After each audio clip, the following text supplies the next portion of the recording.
আসসালামু আলাইকুম ওরহমতুল্লাহ। নবী পরিবার পরম্পরা। নবীজি সাল্লাল্লাহু আলাইহি ওয়াসাল্লামের পরিবার তার প্রপিতামহ হাশিম বিন আব্দে মানাফ থেকে পারিবারিক পরিচয় প্রদানের মূল সূত্র ধরার কারণে তা হাশিমি পরিবার নামে প্রসিদ্ধ ছিল।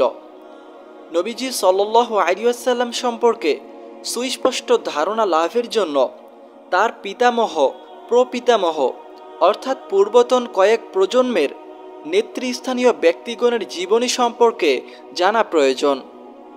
মুহাম্মদ বিন আবদুল্লাহ বিন আব্দুল মুত্তালিব বিন হাশিম বিন আব্দে মানাফ।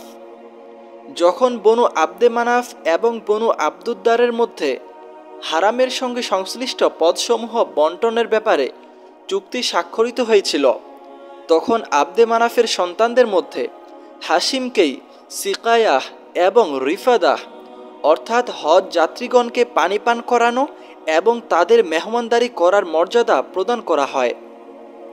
হাশিম ছিলেন অত্যন্ত সম্মানিত ও সম্ভ্রান্ত ব্যক্তিত্ব। তিনিই ছিলেন প্রথম ব্যক্তি যিনি শোরবা বা ঝোলের সঙ্গে রুটি মিশ্রিত করে মক্কায় হজযাত্রীগণকে খাওয়ানোর বন্দোবস্ত করেন। তার আসল নাম ছিল আমর, কিন্তু শোরবা বা ঝোলের সঙ্গে রুটি ভেঙে মিশ্রিত করার কারণে হাশিম নামে তাকে ডাকা হতো। কারণ হাশিম অর্থ হচ্ছে যিনি কোনো কিছু ভেঙে ফেলেন। আবার এই হাশিমই হচ্ছেন প্রথম ব্যক্তি যিনি কুরাইশদের জন্য গ্রীষ্ম ও শীতকালে ব্যবসা সংক্রান্ত দুটি ভ্রমণ পর্যটনের গোড়াপত্তন করেন। তার সম্পর্কে জনৈক কবি বলেছেন, এ আমরই এমন ব্যক্তিসত্তা যিনি দুর্ভিক্ষ পীড়িত দুর্বল স্বজাতির জন্য মক্কায় শোরবা বা ঝোলের মধ্যে রুটির টুকরো ভিজিয়ে খাইয়েছিলেন। তার ব্যক্তিজীবন এবং পরবর্তী ইতিহাসের সঙ্গে সংশ্লিষ্ট একটি অত্যন্ত গুরুত্বপূর্ণ ঘটনা ছিল এটা যে, ব্যবসা বাণিজ্যের উদ্দেশ্যে সাম্রাজ্যে যাওয়ার পথে যখন তিনি মদিনায় পৌঁছলেন, তখন সেখানে বনু আদি বিন নাজ্জার গোত্রের সালমা বিনতে আমর নাম্নী এক মহিলাকে বিবাহ করেন এবং কিছুকাল সেখানে অবস্থান করেন। তারপর স্বীয় স্ত্রীকে গর্ভবতী অবস্থায় তার পিত্রালয়ে রেখে দিয়ে তিনি সাম্রাজ্যে চলে যান এবং সেখানে গিয়ে ফিলিস্তিনের গাজাহ শহরে পরলোক গমন করেন। এদিকে সালমা গর্ভজাত সন্তান যথাসময়ে ভূমিষ্ঠ হয়। বর্ষপঞ্জির হিসেবে সে বছরটি ছিল 497 খ্রিস্টাব্দ। নবজাত শিশুর মাথার চুল ছিল সাদা, তাই সালমা তার নাম রাখেন সাইবা। সালমা নিজ পিত্রালয়ে সযত্নে তার লালন পালন করতে থাকেন।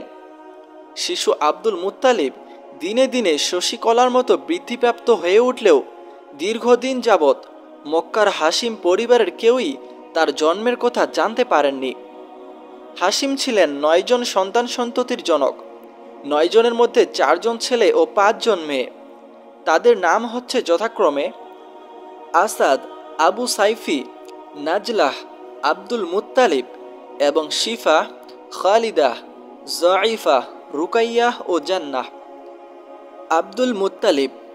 পূর্বোক্ত আলোচনা থেকে আমরা বিলক্ষণ অবগত হয়েছি যে সিকায়াহ এবং রিফাদাহ সম্পর্কিত পদের দায়িত্ব অর্পিত ছিল হাশিমের উপর। হাশিমের মৃত্যুর পর সেই দায়িত্ব অর্পিত হয় তার ভাই মুত্তালিব বিন আব্দে মানাফের উপর। তিনিও দলের মধ্যে বিভিন্ন সৎ গুণাবলী এবং মান মর্যাদার অধিকারী ছিলেন।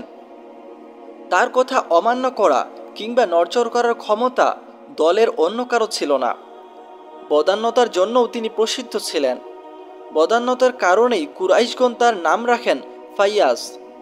যখন সাইবাহ অর্থাৎ আব্দুল মুত্তালিব কাজকর্ম করার উপযুক্ত অথবা 7-8 বছর বয়সে উপনীত হন, তখন আব্দুল মুত্তালিব তার সম্পর্কে অবগত হয়ে নিয়ে আসার জন্য ইয়াসরিব গমন করেন। সেখানে পৌঁছার পর যখন তিনি সাইবাকে দেখতে পান, তখন তার চক্ষুদ্বয় থেকে অশ্রুধারা প্রবাহিত হতে থাকে। তারপর তাকে বুকে জড়িয়ে ধরে উষ্ট্রপৃষ্ঠে আরোহণ করে নেন এবং মক্কা অভিমুখে যাত্রা শুরু করেন। কিন্তু সাইবা তার মাতার অনুমতি ব্যতি রেখে মক্কা যেতে অস্বীকার করায় তাকে নিয়ে যাওয়ার জন্য মুত্তালিব তার মাতার নিকট অনুমতি প্রার্থী হন। কিন্তু সাইবার মাতা তাকে অনুমতি দিতে অস্বীকার করলে মুত্তালিব তাকে একথা বুঝিয়ে বলেন যে এ ছেলে তার পিতার রাজত্বে এবং আল্লাহর হারাম শরীফের দিকে যাচ্ছেন, নিশ্চিত রূপে এ হচ্ছে তার চরম সৌভাগ্যের ব্যাপার। একথা শ্রবণের পর সাইবাকে নিয়ে যাওয়ার জন্য তার আম্মা অনুমতি প্রদান করেন। অনুমতি লাভের পর মুত্তালিব তাকে তার উটের পিঠে বসিয়ে মক্কা অভিমুখে অগ্রসর হতে থাকেন। মক্কায় পৌঁছলে সাইবাকে মুত্তালিবের পাশে দেখে মক্কাবাসীগণ বলেন যে এ বালক হচ্ছে আব্দুল মুত্তালিব, অর্থাৎ মুত্তালিবের দাস। তদুত্তরে মুত্তালিব বলেন, না, এ হচ্ছে আমার ভ্রাতুষ্পুত্র, আমার ভাই হাসিমের ছেলে। এরপর থেকে মুত্তালিবের নিকট লালিত পালিত হতে থাকেন। সাইবাহ যখন যৌবনে পদার্পণ করেন তখন কোনো এক সময় ইয়ামানের দাম্মান-এ মুত্তালিব পরলোক গমন করেন। তার মৃত্যুর পর আব্দুল মুত্তালিব অর্থাৎ সাইবাহ পরিত্যক্ত পদসমূহের অধিকার লাভ করেন। কালক্রমে আব্দুল মুত্তালিব নিজ সম্প্রদায়ের মধ্যে এমন মান মর্যাদা লাভ করেন যে তার পিতা কিংবা পিতামহ কেউই এত মান সম্মানের অধিকারী হতে সক্ষম হননি। সুবহানাল্লাহ। একজন গুণী ব্যক্তি হিসেবে কওমের লোকেরা সকলেই তাকে একান্ত আন্তরিকতার সঙ্গে ভালোবাসতেন এবং সমীহ করে চলতেন। মুত্তালিব যখন পরলোক গমন করেন তখন নৌফল বল প্রয়োগ করে আব্দুল মুত্তালিব চত্বর দখল করে নেন। আব্দুল মুত্তালিবের একার পক্ষে তার চাচার সঙ্গে মোকাবিলা করা সম্ভব না হওয়ার কারণে কুরাইশ গোত্রের কোনো কোনো লোকের নিকট তিনি সাহায্য প্রার্থী হন। কিন্তু তার একথা বলে আপত্তি করেন যে তার এবং তার চাচার বিরোধের ব্যাপারে কোনো কিছু করা তাদের পক্ষে সম্ভব নয়। নিরুপায় হয়ে আব্দুল মুত্তালিব বনু নাজ্জার গোত্রের তার মামা গোষ্ঠীর নিকট কিছু কবিতা লিখে পাঠান, যার মধ্যে নিহিত ছিল সাহায্যের করুণ আবেদন। এ আহ্বানে সাড়া দিয়ে তার মামা আবু সাআদ বিন আদি ৮০ জন অশ্বারোহী নিয়ে মক্কা অভিমুখে অগ্রসর হন এবং আবতাহ নামক স্থানে অবতরণ করেন। আব্দুল মুত্তালিব সেখানে গিয়ে তার মামার সঙ্গে সাক্ষাৎ করেন এবং তাকে গৃহে নিয়ে যাওয়ার জন্য অনুরোধ জানান।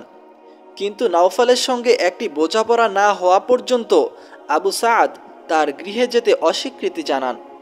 তারপর তিনি অগ্রসর হয়ে নওফলের নিকট গিয়ে দাঁড়ান। নওফল তখন হাতিম নামক স্থানে কয়েকজন কুরাইশদের সঙ্গে উপবিষ্ট ছিলেন। আবু সাআদ তলোয়ার কোষমুক্ত করে বললেন, এ পবিত্র ঘরের প্রভুর শপথ, তোমরা যদি ভাগ্নেকে তার অধিকার ফিরিয়ে না দাও তাহলে এ তলোয়ার তোমাদের বক্ষদেশ বিদীর্ণ করবে। কোনো ইতস্তত না করে নওফল বললেন, ঠিক আছে, আমি তার অধিকার ফেরত দিলাম। একথা শ্রবণের পর আবু সাআদ কুরাইশদের কয়েকজন নেতৃস্থানীয় ব্যক্তিকে এ ব্যাপারে সাক্ষী থাকা এবং প্রয়োজন বোধে সাক্ষ্য প্রদানের জন্য অনুরোধ জানান। তারপর তিনি আব্দুল মুত্তালিবের গৃহে গমন করেন এবং সেখানে ৩ দিন অবস্থান ও উমরাহ পালনের পর মদিনা প্রত্যাবর্তন করেন। এ ঘটনার পর নওফল বনু হাসিমের বিরুদ্ধে বনু আব্দে শামস এর সঙ্গে পরস্পর সাহায্য ও সহযোগিতামূলক এক চুক্তিতে আবদ্ধ হন। এদিকে বনু খুজাআহ গোত্র যখন লক্ষ্য করলেন যে বনু নাজ্জার গোত্র আব্দুল মুত্তালিবকে সাহায্য করছে, তখন তারা বললেন যে আব্দুল মুত্তালিব যেমন তোমাদের সন্তান তেমনি আমাদেরও সন্তান, অতএব তাকে সাহায্য করা অধিকভাবে আমাদেরই কর্তব্য। কারণ আব্দে মানাফের মায়ের সম্পর্ক ছিল খুজাআহ গোত্রের সঙ্গে। এ প্রেক্ষিতে বনু খুজাআহ গোত্র দারুন নাদওয়া গিয়ে বনু আব্দে শামস এবং বনু নওফলের বিরুদ্ধে বনু হাসিমের সঙ্গে সাহায্য ও সহযোগিতার এক চুক্তিতে আবদ্ধ হন। এই চুক্তিতে এমন সব অঙ্গীকার করা হয়েছিল যা পরবর্তী পর্যায়ে ইসলামী যুগে মক্কা বিজয়ের জন্য খুবই সহায়ক ছিল। বাইতুল্লাহর সঙ্গে সংশ্লিষ্ট হওয়ায় আব্দুল মুত্তালিবের সঙ্গে দুটি বিশেষ ঘটনার সম্পর্ক রয়েছে। এর মধ্যে একটি হচ্ছে জামজাম কূপের খনন কাজ সম্পর্কিত ঘটনা এবং অন্যটি হচ্ছে হস্তি বাহিনী সম্পর্কিত ঘটনা। জামজাম কূপ খনন। এই ঘটনার সারসংক্ষেপ হচ্ছে, আব্দুল মুত্তালিব স্বপ্নযোগে অবগত হন যে তাকে জমজম কূপ খননের নির্দেশ দেয়া হচ্ছে এবং স্বপ্নযোগে তার স্থানও নির্দিষ্ট করে দেয়া হচ্ছে। তারপর ঘুম থেকে জেগে উঠে তিনি খনন কাজ আরম্ভ করে দেন। খনন কাজ চলাকালে কূপ থেকে ওই সমস্ত জিনিস উত্তোলন করা হয় বনু জুরহুম গোত্র মক্কা ছেড়ে জালা নামক স্থানে যাওয়ার প্রাক্কালে কূপের মধ্যে যা নিক্ষেপ করেছিলেন, নিক্ষিপ্ত দ্রব্যের মধ্যে ছিল কিছু সংখ্যক তলোয়ার ও লৌহবর্ম এবং 2টি সোনার হরিণ। আব্দুল মুত্তালিব তলোয়ারগুলো দ্বারা কাবা গৃহের দরজা ঢালাই করেন। সোনার হরিণ 2টি দরজার সঙ্গে সন্নিবেশিত করে রাখেন এবং হজযাত্রীগণকে পানি পান করানোর ব্যবস্থা করেন। জমজম কূপ খননকালে আরও যে ঘটনাটির উদ্ভব হয়েছিল তা হচ্ছে, যখন কূপটি প্রকাশিত হয় তখন কুরাইশগণ আব্দুল মুত্তালিবের সঙ্গে বিবাদ আরম্ভ করেন এবং দাবি করেন যে খনন কাজে তাদেরকেও অংশগ্রহণ করতে দিতে হবে। আব্দুল মুত্তালিব বললেন, যেহেতু এই কূপ খননের জন্য তিনি স্বপ্নযোগে আদিষ্ট হয়েছেন, সেহেতু এ খনন কাজে তাদের অংশগ্রহণ করতে দেয়া তার পক্ষে সম্ভব নয়। কিন্তু অন্যান্য কুরাইশগণও ছাড়বার পাত্র নন। এ ব্যাপারে মতামত গ্রহণের জন্য তারা শামের বনু সাদ হুজাইম গোত্রের এক মহিলা ভবিষ্যদ্বক্তার নিকট যাওয়ার সিদ্ধান্ত গ্রহণ করেন এবং এ উদ্দেশ্যে মক্কা থেকে যাত্রা শুরু করেন। কিন্তু পথিমধ্যে তাদের পানি শেষ হয়ে গেলে আল্লাহ তাআলা আব্দুল মুত্তালিবের উপর বৃষ্টি বর্ষণ করে তার পানির ব্যবস্থা করলেন। সুবহানাল্লাহ। কিন্তু তিনি ছাড়া আর কারো উপর এক ফোঁটাও বৃষ্টি বর্ষিত হলো না। এমন বিরল নিদর্শন প্রত্যক্ষ করার ফলে তাদের নিকট এটা সুস্পষ্ট হয়ে যায় যে সর্বশক্তিমান আল্লাহ তাআলা জমজম কূপের খনন কাজ আব্দুল মুত্তালিবের জন্যই নির্দিষ্ট করে দিয়েছিলেন। তাই তারা আর অগ্রসর না হয়ে মক্কায় প্রত্যাবর্তন করেন। এই প্রেক্ষিতেই আব্দুল মুত্তালিব মানত করেছিলেন যে আল্লাহ তাআলা যদি অনুগ্রহ করে তাকে 10টি পুত্র সন্তান দান করেন এবং সকলেই বয়প্রাপ্ত হয়ে জীবনের এই স্তরে গিয়ে পৌঁছে যে তারা আত্মরক্ষা করতে সক্ষম, তাহলে তিনি তার একটি সন্তানকে বাইতুল্লাহর জন্য উৎসর্গ করবেন। হস্তি বাহিনীর ঘটনা। দ্বিতীয় ঘটনার সংক্ষিপ্ত সার হচ্ছে, আব্রাহা বিন সাবাহ হাবশি, তিনি নাজ্জাশী সম্রাট হাবশের পক্ষ থেকে ইয়ামানের গভর্নর ছিলেন। যখন দেখলেন যে আরববাসীগণ কাবা গৃহে হজব্রত পালন করছেন এবং একই উদ্দেশ্যে বিভিন্ন দেশ থেকে লোকজন সেখানে আগমন করছেন, তখন সনআয় তিনি একটি বিরাট গির্জা নির্মাণ করলেন এবং আরববাসীগণের হজব্রতকে সেদিকে ফিরিয়ে আনার জন্য আহ্বান জানালেন। কিন্তু বনু কিনানাহ গোত্রের এক ব্যক্তি যখন এ সংবাদ অবগত হলেন, তখন এক রাত্রে তিনি গোপনে গির্জায় প্রবেশ করে তার সামনের দিকে মলের প্রলেপন দিয়ে একদম নোংরা করে ফেললেন। এ ঘটনায় আব্রাহা ভয়ানক ক্রোধান্বিত হন এবং প্রতিশোধ গ্রহণকল্পে কাবা গৃহ ধ্বংস করার উদ্দেশ্যে 60,000 অস্ত্রসজ্জিত সৈন্যের এক বিশাল বাহিনীসহ মক্কা অভিমুখে অগ্রসর হন। তিনি নিজে একটি শক্তিশালী হস্তিপৃষ্ঠে আরোহণ করেন। সৈন্যদলের নিকট মোট 9টি অথবা 13টি হস্তি ছিল। আব্রাহা ইয়ামান হতে অগ্রসর হয়ে মুগাম্মাস নামক স্থানে পৌঁছলেন এবং সেখানে তার সৈন্যবাহিনীকে প্রস্তুত করে নিয়ে মক্কায় প্রবেশের জন্য অগ্রসর হলেন। তারপর যখন মুজদালিফা এবং মিনার মধ্যবর্তী স্থান ওয়াদিয়ে মুহাসসিরে পৌঁছলেন, তখন তার হাতি মাটিতে বসে পড়ল। কাবা অভিমুখে অগ্রসর হওয়ার জন্য কোনো ক্রমেই তাকে উঠানো সম্ভব হলো না, অথচ উত্তর দক্ষিণ কিংবা পূর্বমুখে যাওয়ার জন্য উঠানোর জন্য চেষ্টা করলে তা তৎক্ষণাৎ উঠে দৌড়তে শুরু করত। এমন সময়ে আল্লাহ তাআলা এক ঝাঁক ছোট ছোট পাখি প্রেরণ করলেন।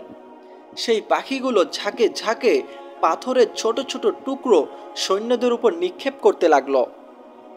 প্রত্যেকটি পাখি 3টি করে পাথরের টুকরো বা কঙ্কর নিয়ে আসত, একটি ঠোঁটে এবং 2টি দুপায়ে। কঙ্করগুলোর আকার আয়তন ছিল ছোলার মতো, কিন্তু কঙ্করগুলো যার যে অঙ্গে লাগত সেই অঙ্গ ফেটে গিয়ে সেখান দিয়ে রক্ত প্রবাহিত হতে হতে সে মরে যেত। এ কাকড় দ্বারা সকলেই যে আঘাতপ্রাপ্ত হয়েছিল তা নয়, কিন্তু এ অলৌকিক ঘটনায় সকলেই ভীষণভাবে আতঙ্কিত হয়ে পড়ল এবং প্রাণভয়ে পালানোর উদ্দেশ্যে যখন বেপরোয়াভাবে ছুটোছুটি শুরু করল, তখন পদতলে পিষ্ট হয়ে অনেকেই প্রাণত্যাগ করল। কঙ্কর আঘাতে ছিন্ন ভিন্ন এবং পদতলে পিষ্ট হয়ে এক পলকে বীর পুরুষগণ মৃত্যুর কবলে ঢলে পড়তে লাগল। এদিকে আব্রাহার উপর আল্লাহ তাআলা এমন এক মুসিবত প্রেরণ করলেন যে তার আঙ্গুলসমূহের জোর খুলে গেল এবং সোনা নামক স্থানে যেতে না যেতেই তিনি পাখির বাচ্চার মতো হয়ে পড়লেন। তারপর তার বক্ষ বিদীর্ণ হয়ে হৃৎপিণ্ড বেরিয়ে এলো এবং তিনি মৃত্যুমুখে পতিত হলেন। মক্কা অভিমুখে আব্রাহার অগ্রাভিযানের সংবাদ অবগত হয়ে মক্কাবাসীগণ প্রাণ ভয়ে নানা দিকে বিক্ষিপ্ত অবস্থায় পালায়ন করে পাহাড়ের আড়ালে কিংবা পর্বতচূড়ায় আশ্রয় গ্রহণ করেছিলেন। তারপর যখন তারা অবগত হলেন যে আব্রাহা এবং তার বাহিনী সমূলে ধ্বংসপ্রাপ্ত হয়েছে, তখন তারা স্বস্তির নিঃশ্বাস ত্যাগ করে আপন আপন গৃহে প্রত্যাবর্তন করেন। অধিক সংখ্যক চরিত্রবেত্তাগণের অভিমত হচ্ছে, এই ঘটনা সংঘটিত হয়েছিল রাসূলুল্লাহ সাল্লাল্লাহু আলাইহি ওয়াসাল্লাম এর জন্মলাভের মাত্র 50 কিংবা 55 দিন পূর্বে মুহররম মাসে। অত্র প্রেক্ষিতে এটা ধরে নেওয়া যায় যে ঘটনাটি সংঘটিত হয়েছিল 571 খ্রিস্টাব্দের ফেব্রুয়ারি মাসের শেষ ভাগে কিংবা মার্চ মাসের প্রথম ভাগে। হস্তি বাহিনীর এ ঘটনা ছিল আগামী দিনের নবী সাল্লাল্লাহু আলাইহি ওয়াসাল্লাম এবং কাবা শরীফের জন্য আল্লাহর সিদ্ধান্ত ও সাহায্যের এক সুস্পষ্ট নিদর্শন। অধিকন্তু আমরা বাইতুল মুকাদ্দাসের দিকে দৃষ্টিপাত করলে দেখতে পাই, বাইতুল মুকাদ্দাস ছিল মুসলিমদের কিবলা এবং সেখানকার অধিবাসীগণও ছিল মুসলিম। কিন্তু তা সত্ত্বেও এর উপর আল্লাহর শত্রুদের অর্থাৎ মুশরিকগণের শাসন প্রতিষ্ঠিত ছিল। এর সুস্পষ্ট প্রমাণ হচ্ছে বুখতু নাসরের আক্রমণ 587 খ্রিস্টপূর্বাব্দে এবং রোমানগণের অধিকার প্রতিষ্ঠা 70 খ্রিস্টাব্দে। পক্ষান্তরে কাবার উপর খ্রিস্টানদের অধিকার প্রতিষ্ঠিত হয়নি, যদিও তারা তৎকালে মুসলিম ছিলেন এবং কাবার অধিবাসীগণ ছিলেন মুশরিক। অধিকন্তু এ ঘটনা এমন এক সময়ে সংঘটিত হয়েছিল যে এ সংক্রান্ত সংবাদটি তৎকালীন সভ্য জগতের অধিকাংশ অঞ্চলে অর্থাৎ রোমান সাম্রাজ্য, পারস্য সাম্রাজ্য ইত্যাদি খুব দ্রুত ছড়িয়ে পড়ে। কারণ হাবশি এবং রোমীয়গণের মধ্যে গভীর সম্প্রীতির সম্পর্ক বিদ্যমান ছিল। অপরদিকে পারস্যবাসীগণের দৃষ্টি রোমীয়গণের উপর সমভাবে নিপতিত ছিল এবং শেষ পর্যন্ত অবস্থা এ দাঁড়ায় যে পারস্যবাসীগণ অত্যন্ত দ্রুত গতিতে ইয়ামান দখল করে বসে। যে সময়ের কথা বলা হচ্ছে তখন রোমান এবং পারস্য এই দুটি রাষ্ট্রই তৎকালীন পৃথিবীর উল্লেখযোগ্য অংশের প্রতিনিধিত্ব করত এবং যেহেতু হস্তি বাহিনীর ঘটনাটি এই দু রাষ্ট্রের সকলের নিকটেই সুবিদিত ছিল, সেহেতু বলা যায় যে সমগ্র পৃথিবীর দৃষ্টি কাবাগৃহের অলৌকিকত্বের প্রতি নিবদ্ধ হয়ে গেল। বাইতুল্লাহর উচ্চ সম্মান ও সুমহান মর্যাদা সম্পর্কে আল্লাহ তাআলা প্রদত্ত সুস্পষ্ট নিদর্শন স্বচক্ষে প্রত্যক্ষ করার পর এ কথা তাদের মনে দৃঢ়ভাবে স্থান লাভ করল যে এই গৃহকে সংরক্ষণ ও পবিত্রকরণ এবং এর সুমহান মর্যাদা অক্ষুণ্ণ রাখার ব্যাপারেই আল্লাহ তাআলা এই অলৌকিক ব্যবস্থার অবলম্বন করেছিলেন। অতএব ভবিষ্যতে এখানকার অধিবাসীগণের মধ্যে থেকে কেউ যদি নবুয়ত দাবি করেন, তবে সেই ঘটনার প্রেক্ষাপটে তা হবে আইনসঙ্গত এবং বাঞ্ছনীয় ব্যাপার এবং তাতে পার্থিব ব্যবস্থাপনার ঊর্ধ্বে ইলাহি রাজত্বের ভিত্তি বা ঈমানদারদের সাহায্যার্থে অবতীর্ণ হয়েছিল গায়েবী সূত্র থেকে। আব্দুল মুত্তালিবের ছিল সর্বমোট 10টি সন্তান।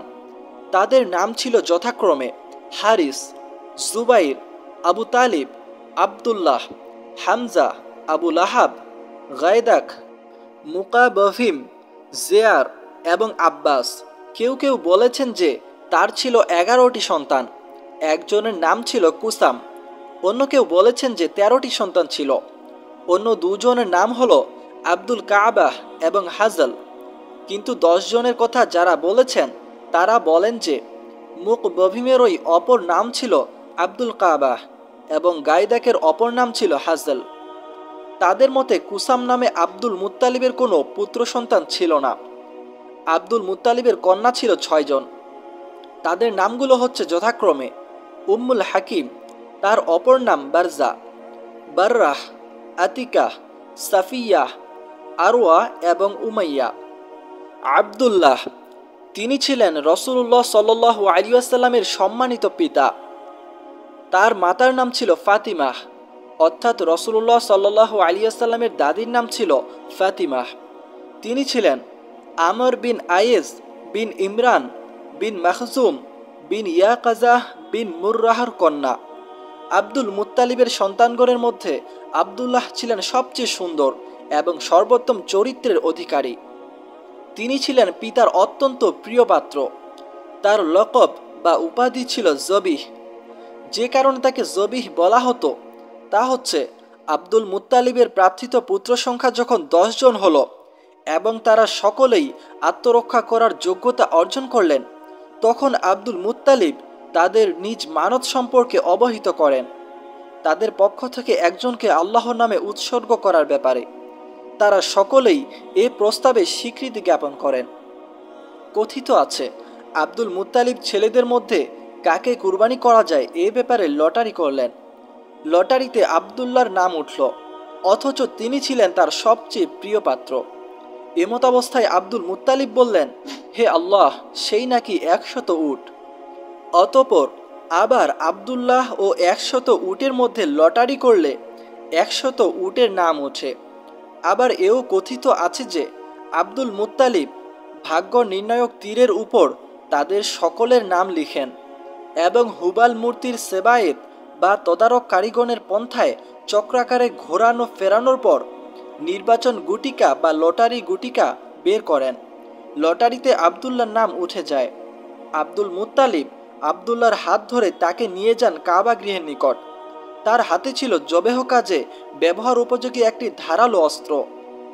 কিন্তু কুরাইশগণের মধ্যে বনু মাখজুম অর্থাৎ আবদুল্লাহর নানা গোষ্ঠীর লোকজন এবং আবদুল্লাহর ভাই আবু তালিব এ ব্যাপারে তাকে বাধা প্রদান করেন।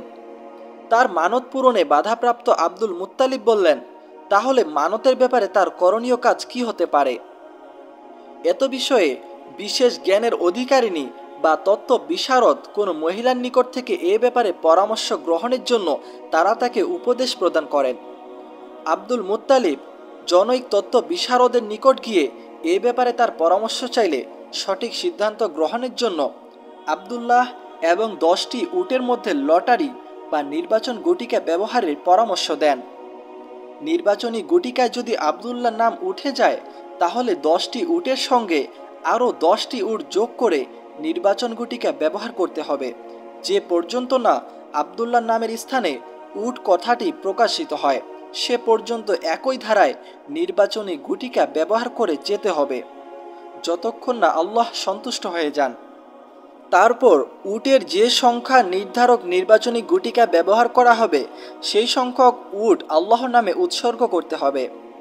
সেখান থেকে প্রত্যাবর্তনের পর আব্দুল মুত্তালিব আবদুল্লাহ ও 10টি উটের মধ্যে নির্বাচনী গুটিকা ব্যবহার করেন, কিন্তু এতে আবদুল্লাহর নামই প্রকাশিত হয়।